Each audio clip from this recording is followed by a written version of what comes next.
Sa kuha ng CCTV sa loob ng isang convenience store sa Bamban, Tarlac, kita kung paano ito nilooban ng tatlong nakabonet.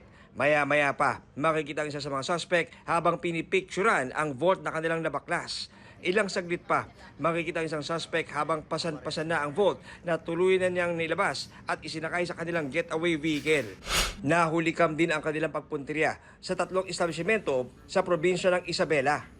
Modus nila, tinataon nila ng weekend. They're renting a safe house para sa tutuluyan nila. Pero paalis-alis sila doon. At ang ginagawa nila, umiikot sila palagi, naghahanap sila ng would-be place na i-operate nila para manakawan.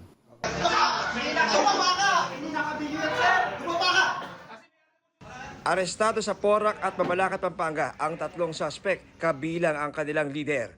Ayon sa PRO3, miyembro ng termite gang ang mga suspect na nag-ooperate sa Central Luzon.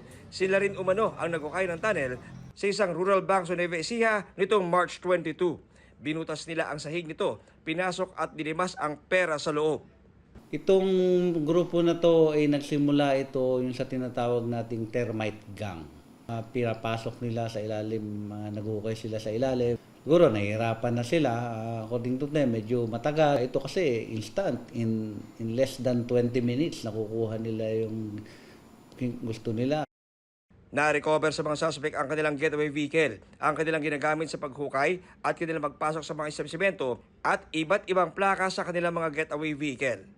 Isinilbi na rin ng Police Regional Office 3 ang iba pang mga warat ng suspect na kinibibilangan ng frustrated murder at robbery. John Consulta, Nakatutok, 24 Oras.